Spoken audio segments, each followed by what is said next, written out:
¿Qué esperábamos de un presidente que realmente quiere acabar con la corrupción? Aquí te traigo 400.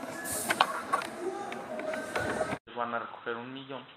Te voy a tener la fecha exacta para que recojan el segundo millón. El proyecto a 18. Es decir, el chiste es que él vea que hay apoyo. Iván lo sabe perfectamente bien. Yo hubiera esperado que a la mañana siguiente, terminandito su conferencia, el presidente, acompañado por su equipo, por toda la prensa, fuera personalmente a la Fiscalía General de la República a presentar una denuncia contra su hermano y contra su funcionario estrella, que la Unidad de Inteligencia Financiera ipso facto congelara las cuentas de Pío López Obrador y David León, que David León fuera cesado de inmediato del gobierno, nada de que por ahora no tome posesión en lo que vemos. No, tajante, fuera. Inhabilitación de la Secretaría de la Función Pública, carpeta de investigación en la Fiscalía de Delitos Electorales. Pero no, nada de eso. El combate frontal a la corrupción, pues no es tan frontal.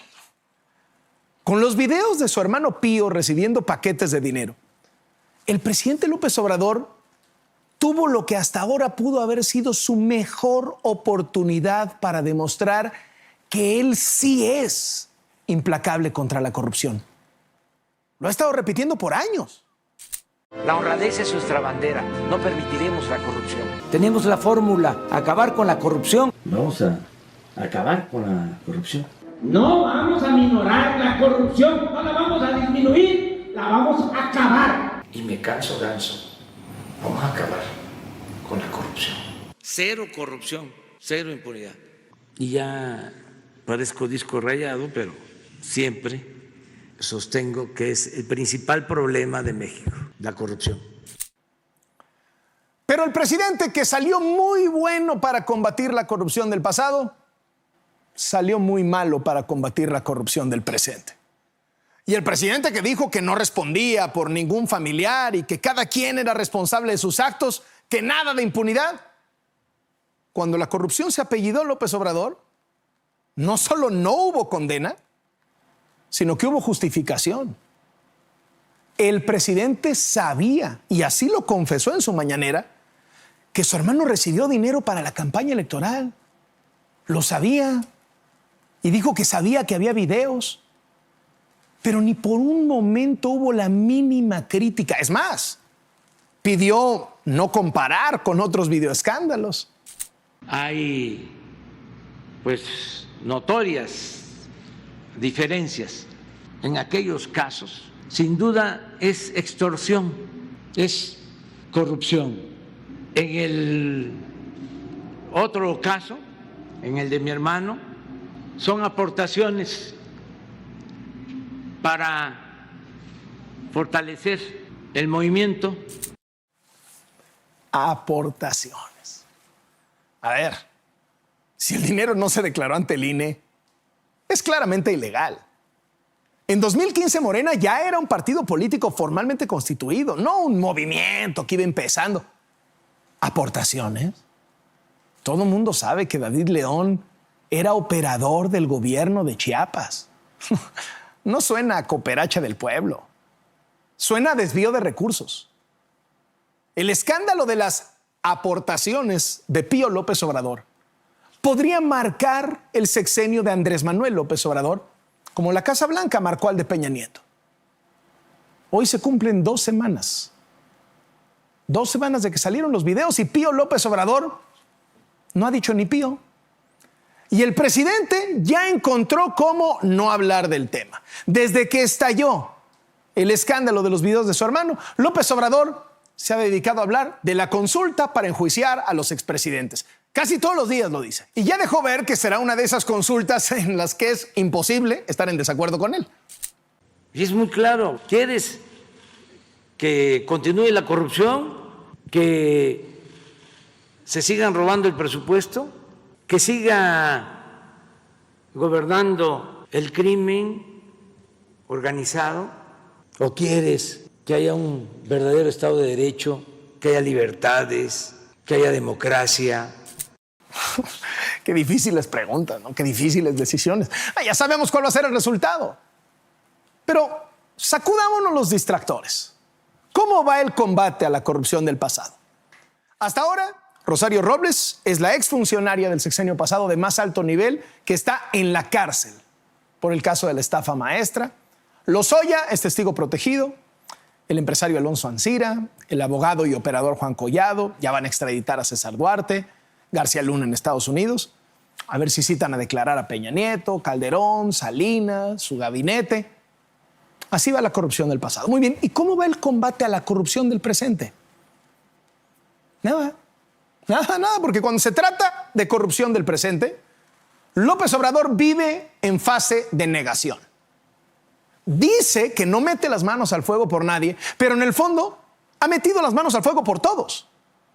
Y sale quemado siempre. Cada que hay un señalamiento contra algún funcionario, el presidente lo protege, lo cubre con su manto de impunidad. Le dijeron que tiene al mayor traficante de influencias como jefe de oficina de la presidencia, Alfonso Romo. ¿Se lo dijo algún periodista? ¿Se lo dijo algún opositor? ¿Alguna ONG? No. Se lo dijo nada menos que Carlos Ursúa, el que era su secretario de Hacienda. Se lo dijo públicamente, incluso en su carta de renuncia. A veces se olvida, pero este es un gobierno al que el secretario de Hacienda le renunció a los 7 meses. Dijo, no, yo ya no. Y al irse, Ursúa denunció el conflicto de interés de Alfonso Romo, que con la información económica confidencial a la que tenía acceso él y sus familiares directos no deberían tener acciones en la casa de bolsa Vector. ¿Qué hizo el presidente? Nada. Yo no veo que exista conflicto de interés, pero no hay corrupción. ¿Pero ese señalamiento no le merece a usted una investigación interna? No, porque no existe ninguna prueba. Y el de Ursúa no fue el único señalamiento. Víctor Toledo, el que se acaba de ir, el que esta semana presentó su renuncia como secretario del Medio Ambiente, también acusó a Alfonso Romo de meterse para beneficiar a una empresa minera. Alfonso Romo me convocó a un desayuno con el dueño de Grupo México para tratar también de convencerme de que fuéramos más accesibles, y es el operador principal para bloquear todo lo que efectivamente sea, digamos, en la línea de lo ambiental. ¿Y qué hizo el presidente? Nada. Como tampoco hizo nada en el caso de Javier Jiménez Espriu. Lo nombró secretario de Comunicaciones y Transportes aún sabiendo que él fue consejero y su esposa accionista de la empresa IDESA, la que se asoció con Odebrecht para desarrollar etileno 21. Etileno 21, el expediente emblema del caso Lozoya contra Felipe Calderón. El contrato que dice López Obrador que significó un quebranto por casi 2,000 millones de pesos a Pemex. Ahí estaba Jiménez Espriu. El presidente tiene también a su lado a los empresarios, a los que acusaba de corruptos. Ahí tiene usted a José Miguel Bejos, amigo cercanísimo, compañero del golf del expresidente Peña Nieto, el que iba a jugar golf con él los fines de semana. Ya obtuvo del actual gobierno contratos para construir el primer tramo del Tren Maya. Casi 15,000 millones de pesos. ¿Y qué me dice de Manuel Bartlett y sus 23 casas? Lo que hizo antes, bueno, eso se juzga y pues cada quien tiene que responder por lo que corresponde a nosotros. El señor es el director de la Comisión Federal de Electricidad. Con el hijo de Bartlett, el que aprovechó la pandemia para vender ventiladores a sobreprecio al IMSS, la reacción fue la misma. Una exoneración express del presidente, una chiquimulta y la empresa de Bartlett Jr., que había sido inhabilitada, hace unos días consiguió que un tribunal le suspendiera la sanción. ¿Y qué tal el remedio de López Obrador para acabar con el desabasto de medicamentos, para terminar con la corrupción en la industria farmacéutica? Birmex, la empresa gubernamental a la que le van a dar la distribución de medicinas para pacientes con cáncer, desvió más de 200 millones de pesos usando empresas fantasma entre 2014 y 2019. ¿Y quién iba a encabezar todo este esfuerzo? David León. David León, el que grabó los videos en los que él mismo sale entregando paquetes de dinero al hermano del presidente. No son pocos los casos. Pero ¿sabe qué es lo peor? Que la respuesta siempre es la misma. Nada de autocrítica, nada de reconocer que algo anda mal. La salida siempre es la teoría del complot. Lo fue antes, lo es ahora, lo ha sido siempre.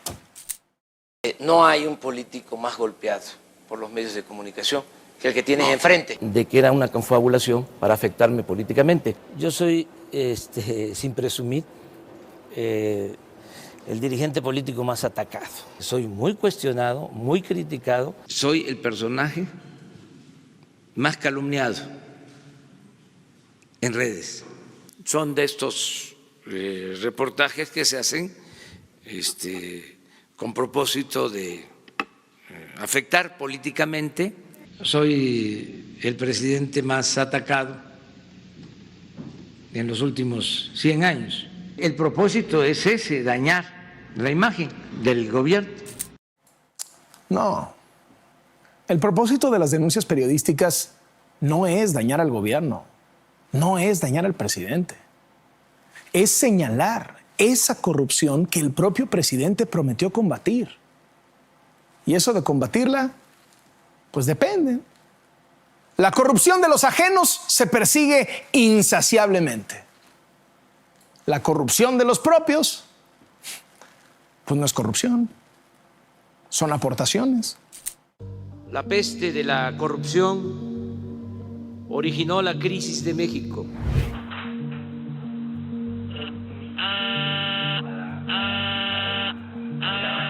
Este gobierno no será recordado por corrupto. Traigo 400. Entonces, se la voy a descontar. Sí, te voy a deber 30, pero ahí no me alcanzó. Ya se acabó la robadera de los de arriba. El proyecto a 18, el chiste es que él vea que hay apoyo. Él lo sabe, él no sabe el teclado, lo sabe el balón, lo sabe perfectamente bien. Nuestro principal legado será purificar la vida pública de México. Soy Carlos Loret de Mola. Esto es Latinos.